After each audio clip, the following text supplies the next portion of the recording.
The Threat Map: 10 Ways the Bitcoin Dream Could Be Broken.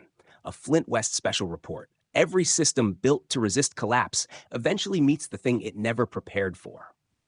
Flint West, reporting from the edge of monetary reality. I. The myth of invincibility.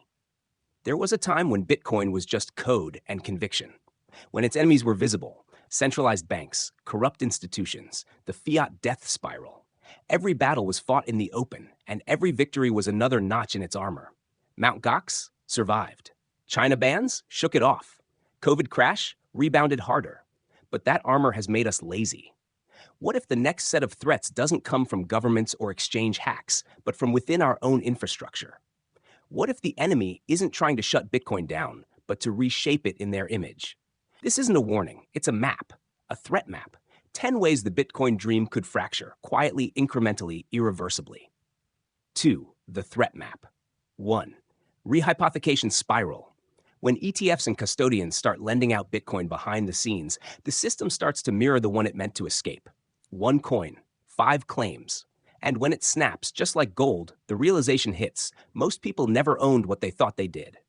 2. State-level seizure. It starts with one emergency order, a war, a financial panic, and suddenly custodians are forced to freeze or surrender holdings. Not your keys, now it's not your asset. The modern 6102 moment won't come with sirens. It'll come with a memo. 3. Codebase subversion. As AI and nation-states ramp up their cyber capabilities, what happens when a subtle bug, a logic bomb, makes its way into Bitcoin Core? Not a hard fork, a soft fracture. Trust, once broken at the protocol level, may never return.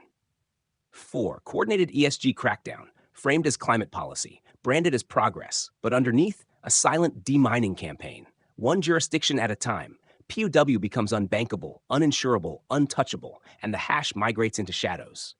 5. Quantum advance. Not tomorrow, but maybe sooner than we think. One morning, the headlines read, "Legacy ECDSA keys compromised. Billions of dormant coins suddenly exposed." The scramble to harden Bitcoin begins. Panic first, patches later. 6. Cross-protocol contagion. Bitcoin ties itself to the wider crypto and DeFi ecosystem, or worse, to real-world asset tokenization. A catastrophic failure in a parallel system, a stablecoin, a lending protocol, drags Bitcoin down by proximity. Not its fault, but its fallout. 7. Fork fatigue.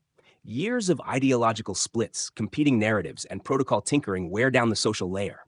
New users can't tell which Bitcoin is real. Maximalism erodes. Consensus fractures. A king with no crown. 8. Stablecoin liquidity shock. A major stablecoin, USDT, USDC, loses its peg, liquidity vanishes, OTC desks freeze, exchanges halt withdrawals. Bitcoin doesn't fail, but the roads leading to and from it do. For a time, it becomes marooned. 9. Global capital controls. Self-custody wallets geofenced. Cross-border BTC transfers flagged. KYC becomes KYW, know your wallet. The travel rule weaponized. Free-flowing Bitcoin becomes balkanized Bitcoin. 10. Institutional drift. MicroStrategy, BlackRock, sovereign wealth funds, the new whales. But what happens when they coordinate behind closed doors? Bitcoin becomes less like digital gold and more like digital equity. A shareholder class emerges. Governance shifts. Subtly. Permanently. 3. A fork in the road. Bitcoin was supposed to be a parallel system, but the more it integrates, the more it inherits the fragilities of the system it meant to replace.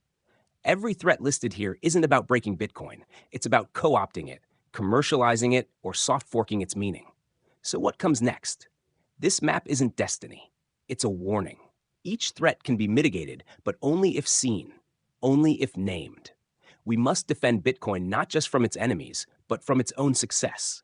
Because in the end, the biggest risk is that Bitcoin works, and the wrong people figure out how to make it theirs.